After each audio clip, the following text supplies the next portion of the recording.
Well, heidi-ho there. I can't hear you. Ah, hey, is that any better? That's better. Microphone All on. right. Yeah, that's what you need, isn't It bloody well helps, I'm told. it? So how's things, all right? I think they're okay. I think things could be a whole lot better, but yeah, things are okay.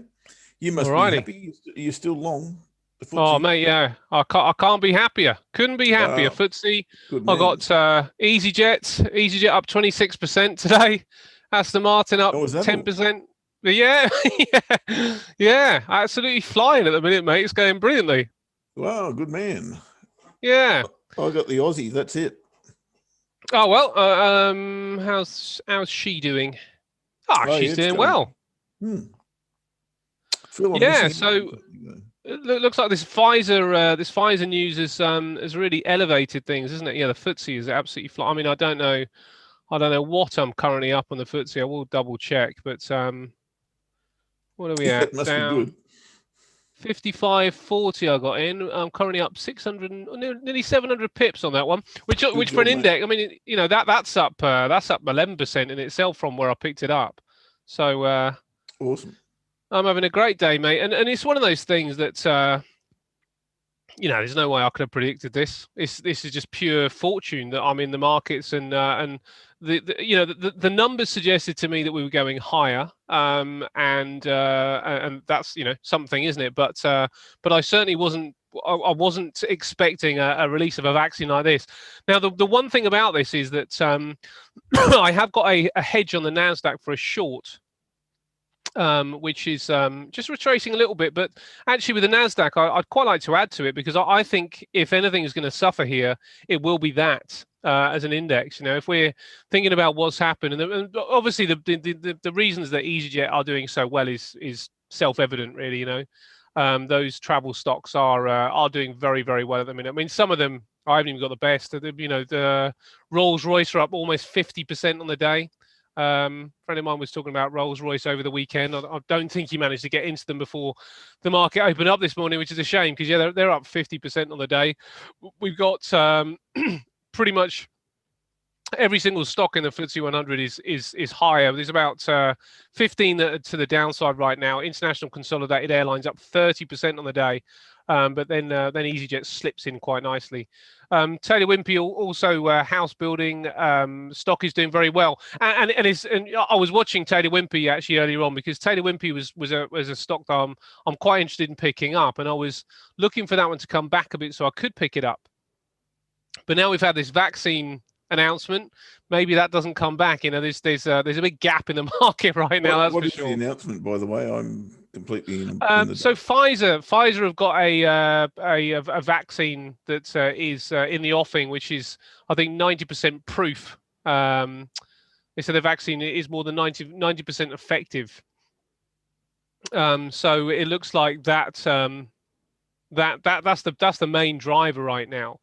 And this is where things become interesting because What's that do to the likes of AstraZeneca and the competitors? Oh, really good question, mate. And it's a great question actually because AstraZeneca was one of the stocks that I was thinking of getting into only a couple of weeks ago, and I can tell you that AstraZeneca it probably will be higher.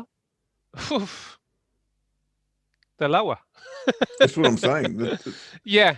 That doesn't surprise me.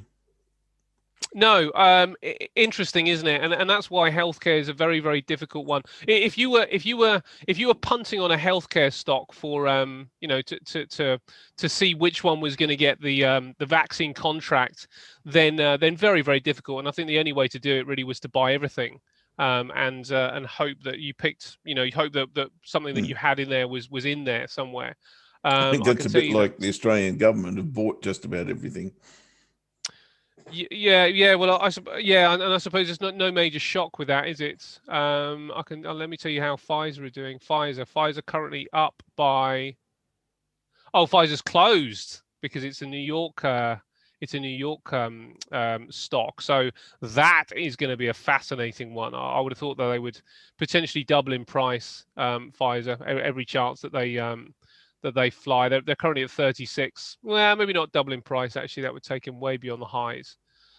but I think that they're inevitably going to get a pretty good boost. I mean, I would have thought Pfizer will be up probably north of 20% before, as soon as we open up in the US session. But as I say, mate, I'm interested in the Amazing Nasdaq. stuff. Yep. I Cool. don't know, which I'll quickly show you if you like, and if you haven't got Yeah, go anything ahead. kind of pending. No, I haven't.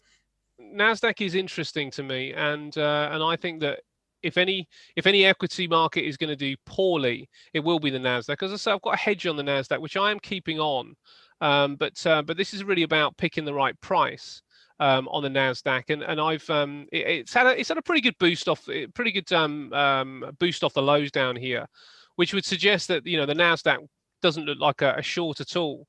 But if you compare this to what's happened with the other markets, look at the FTSE, boom, straight to the upside. S&P, the same, to the upside, and we could just go right the way down.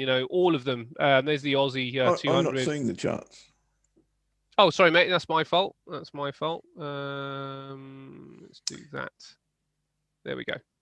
This is the China Stocks 50. This is the IBEX in Spain. Again, much higher.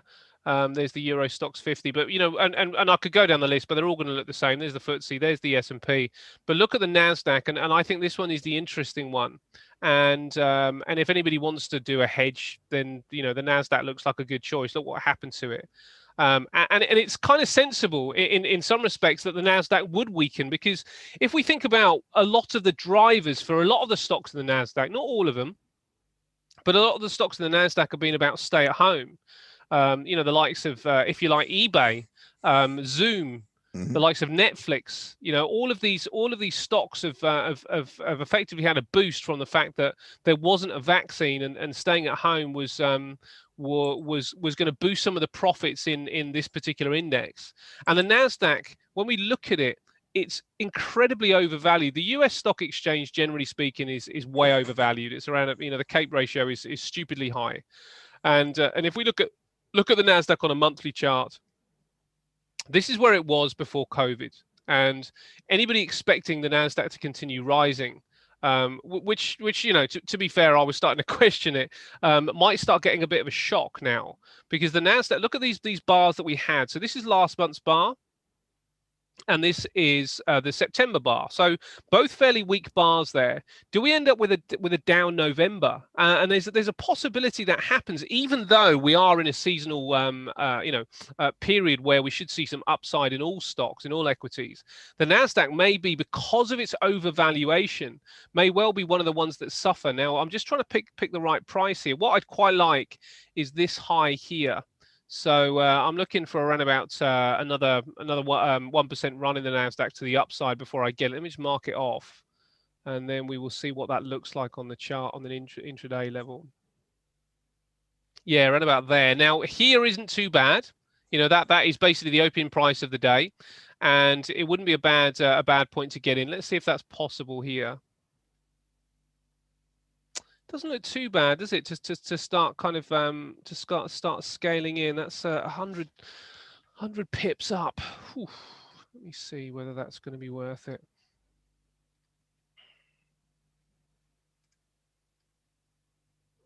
I don't think it is. Oh, it could be. It could be. It might not be a bad. I think I will sell some of it off here. So if we can get back to the highs, 12,168. Let me see what that's going to cost. 12,168. See if we can get back to the highs on the Nasdaq. But I'm going to put that order in the market anyway. And it's a scale in, so it's it's a just in case really. Sell limit at 12,168. So we need about 68. Need about 38 pips from this. And I will write this on the screen for everybody as well. Now, if it goes through this level, I'm not going to be too concerned, because this is my level up here. So maybe, but what I'll do is I'll add to it. If it goes up, I'm going to add to it right the way up, and not be too concerned if it goes against me initially. This is just a just in case trade really, just in case it does start to go down from this particular point. If I get in, of course, I might not get in at all. But let me just oops.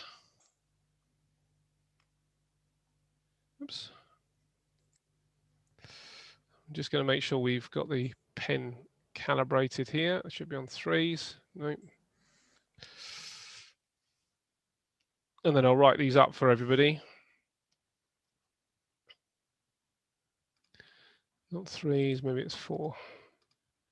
No, not 4 either. Must be 2.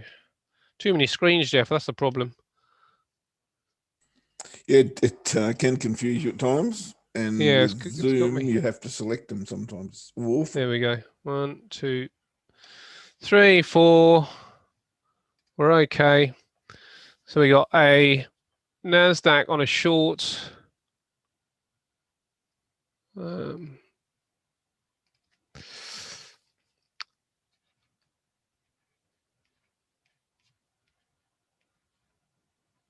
NASDAQ is a short, and it's only some of the position, so a fraction. I don't know what how much you guys need to do if you want to get into this fraction of the position, and I'll scale into it,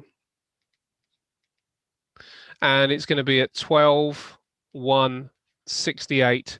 Stop loss really, you do want to put it at the highs for right now, but realistically, if it starts closing above this level at 12,265, then we're going to be out. But let's say we're going to do the entry here.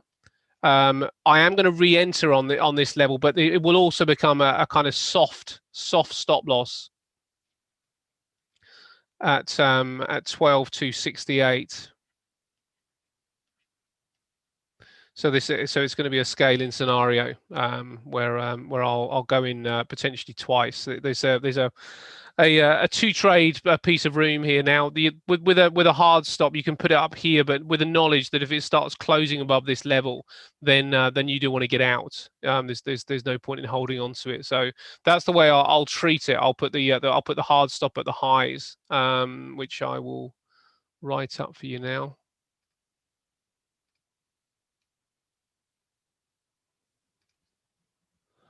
Let's find out where that level is.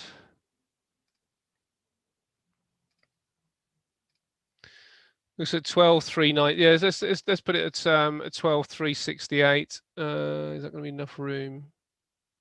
Yeah, that should be enough room. So the hard stop.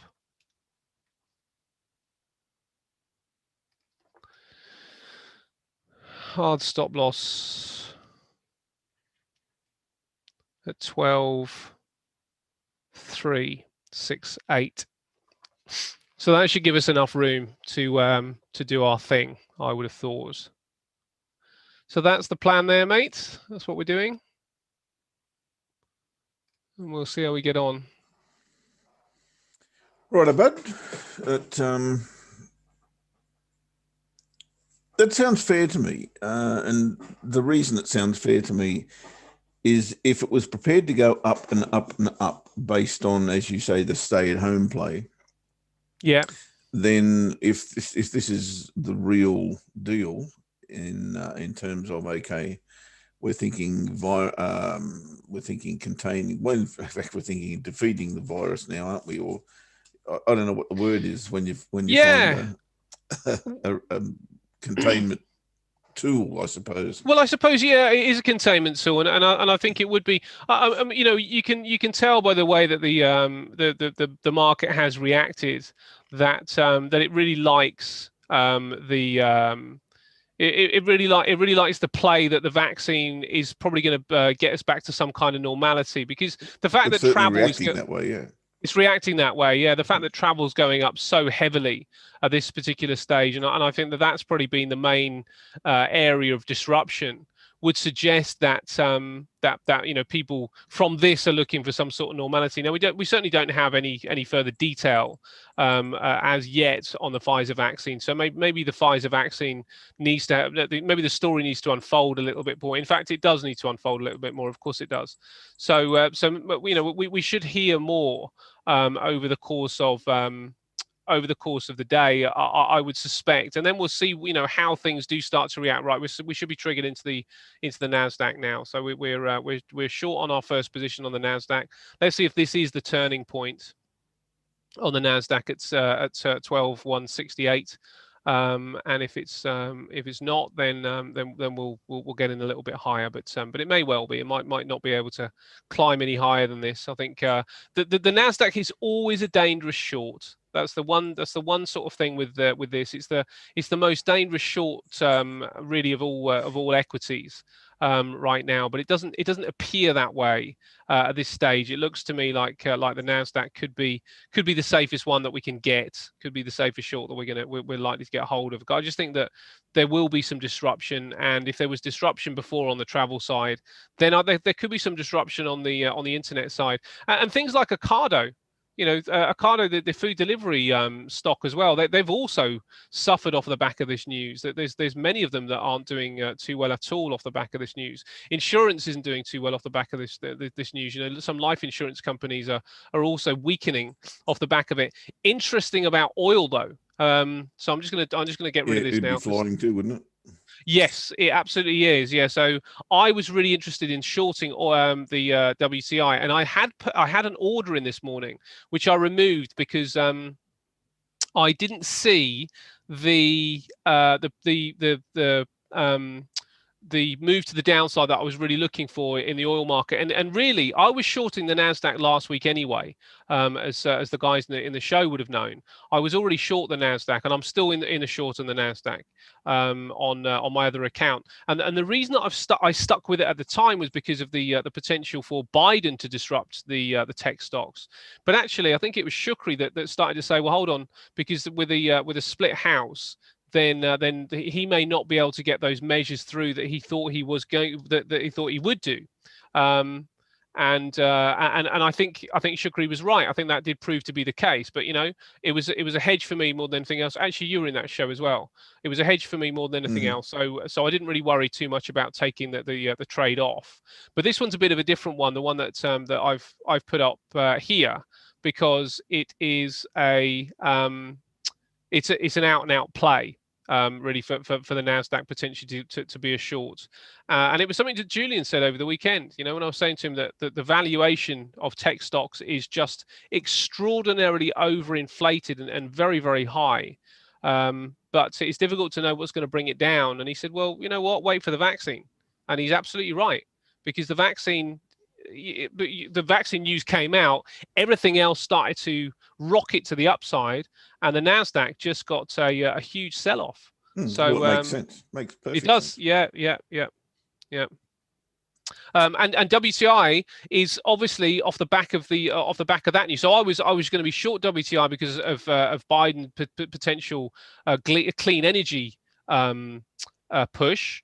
And that was going to be my play on that, but actually, as it's turned out, WTI is flying off the back of the vaccine news. So everything's kind of like working off the back of this vaccine, which is why my EasyJet shares being up quite as high as they are is I've picked a good share because I thought that things were going to be okay with the numbers that they had, but I've been incredibly fortuitous when it comes down to the move that's been created, because I did not predict anything to do with the vaccine being this early. I thought we'd be looking at maybe March next year before we had anything positive to really go on. Now, as I say, I don't know how positive this Pfizer news ends up being. All we know is that it's a story right now.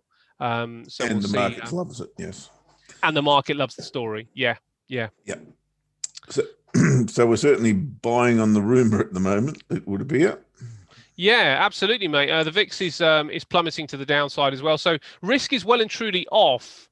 And as I say, it's just interesting that the choice that seems to be made right now is to maybe lighten up some of those tech names with just see if I can get back in this again. Not yet. Lighting up on some of these tech names while probably putting money into in some of the small caps, which is probably quite sensible for many people. Okay, so you mean risk is well and truly on? Risk is absolutely on. Yes, you just said off. Oh, sorry, mate. Yeah, reckoning for the guys. risk is well and truly on. Yeah, absolutely. Absolutely. Right. I mean, it all holds barred, and it's just on and on and on. And where that stops is a very good question. Yeah, yeah. And Right. which raises the question: where are you thinking of getting profits or getting out? I've just taken that second Nasdaq short at 12.217, which I'll explain later on. So I've got two positions now in the Nasdaq. So another short at 12.217. Where to take profit on the likes of the FTSE, you mean? Yes, yes. Yeah, good And I've got question. the same question with the Aussie for Okay, myself. we'll have a look at that. So there's another Nasdaq short now in the market at 12.217. And we're going to move the stops to the highs on both of these. So let me just quickly do that as well. In fact, you've done well on gold, which is awesome because it makes up for the Kiwi and the pound Kiwi for me. I've had a bit of a fall on both of those, but of course the Aussie's making up for more than that, which is good. But yeah, I'm not knocking it out of the park. Not like Ash. Ash is going great guns. Yeah, having a good day, mate. Having a good day, but as I say, incredibly fortuitous. So I'm not going to get too overwrought with it and too excited. But it is nice to see some profit in the bank here. Now let's just do one other thing here, which is what was I going to look at? I was going to look at something. Oh yeah. So you were asking about the FTSE, where to get out, and it's a fair question. Now, what I'm looking at really with the FTSE is the fact that we are now I have got a long on my other account with the FTSE, but not this one. But you can't get all of them. It's one of those, isn't it? So yeah, with the FTSE, the fact that just before COVID we were up here makes me want to aim for up here. So that's my first kind of that's my first port of call. With the Nasdaq, I won't be aiming quite as low, but low down, maybe a 10% drop would be good. But with the FTSE, I'd quite like to aim for this area up here. Now that is a long way up. That's going to be another 1,500 pips or so, or 1,300 pips the upside. Is it likely to get there? It will. Is it likely to get there next year? Now, that I can't answer because we've had a lot of disruption, and a lot of disruption would suggest that disruption would spill into earnings. So there might be a bit of an earnings problem with the likes of with the likes of some of the FTSE 100 stocks. But I will try. I mean, if it's not that level, then the minimum that I will aim for at this stage is probably this area along here. I think that would still start looking like a head and shoulders pattern, and that would look like the top end of the shoulder to me. So another 500 pips to the upside would be where I'd like to get to, mate. And with that, what that means is that any dips that come in, because if I show you the FTSE trade, I'm going to have to show you on my other account, just because you'll see where the low is. You see where I got in on the low, and it will make more sense with my play with it. So with the FTSE, I'm in all the way down here. So if you look at this on the daily chart, I got on right at the low for the FTSE. So the idea for me now would be to keep that position in play, and now just see if the market comes back. Now that won't be dependent on vaccines or anything like that. This is going to be purely dependent on numbers. Does the data start to really come out and continue to be positive? On this daily chart, it certainly looks like some downside is coming. Now, I don't know when that's going to be. It might not be until this particular point up here, but it does mean that if I hold this position and start trailing up relatively soon, then all I'll do is start buying every time it does start to it dips, as long as the numbers match that particular play. So that's the idea right now, mate. I won't be doing anything apart from that with the FTSE. Just continuing to trail it if I can to the upside, and adding to the position rather than getting out and kind of trying to pick a high or anything. Yeah, I think I'm a bit the same with the Aussie. I think I need to start trailing very soon myself. because at some stage the US dollar will, and although it's a long way to fall, and I think over time it will fall a long way, but this thing, the Aussie versus the dollar, has gone quite some distance now, and that is not 350 odd pips. That is not something that you can sneeze at, because it's not something that runs for days and days and weeks and weeks and weeks, although this is different times. And we have had, of course, nobody's mentioned the election. Don't mention the war. Yeah. So it's a tricky one, because this could just keep shooting. But I'm just not. I think I might be like you. Just wait for a pullback to get in, maybe take some profit more with trailing stops if they do come back a decent way, and if they do, then maybe just get an entry above those take profit areas and see if we go again, then we get some more money. That's probably the way to go, I think. Yeah, I think so, and it's one of those that right now we can probably give it a bit of room, can't we, because of the positivity that we've got, rather than having to make too swift decisions. Gold, Lewis is telling me that gold is down, suffering the largest loss in almost 3 months. And again, no major surprise, I suppose, except for, why does this boost the dollar? In actual fact, it doesn't boost the dollar. So it's a complete reflection of the protection play that was going into the gold market. When we look at gold, where is it? Where are you, gold?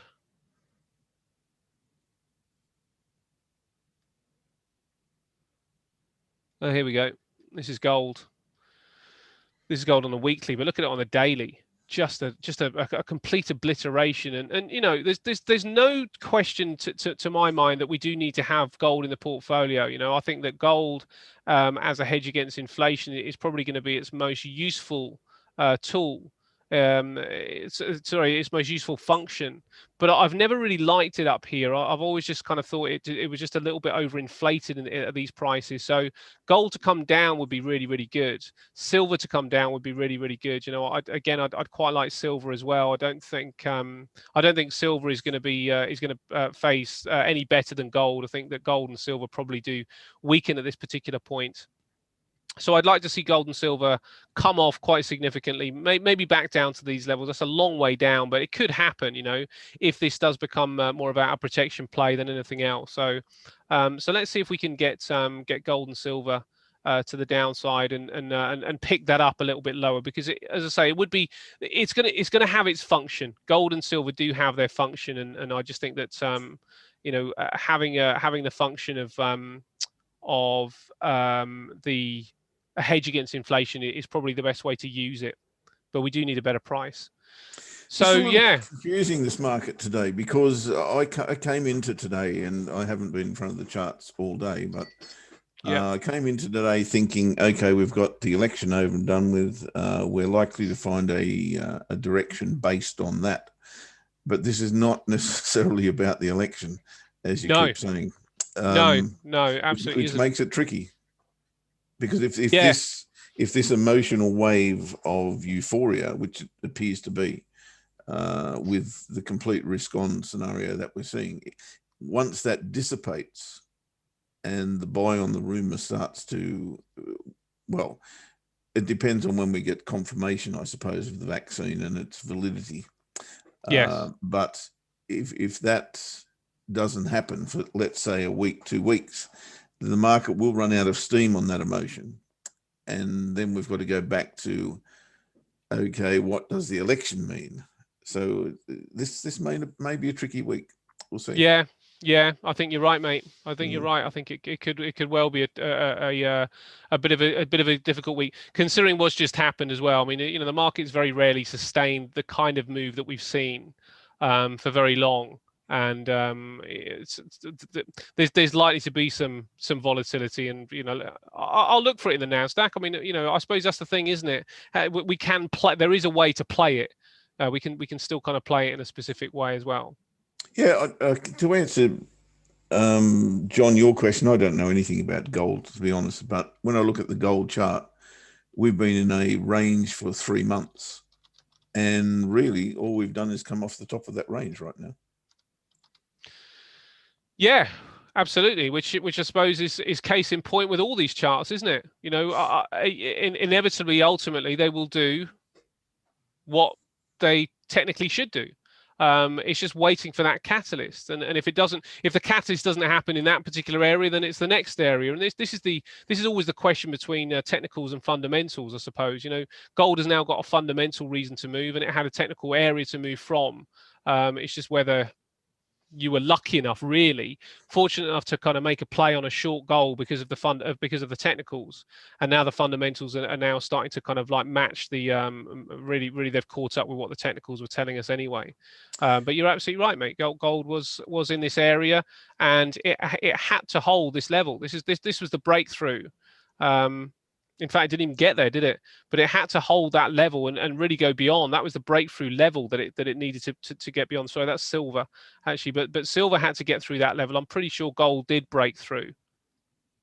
If we look at this chart here, gold did break out, but it's ended up being well and truly false. And now we've got this extreme evening star going on, which says, you know, get into gold shorts.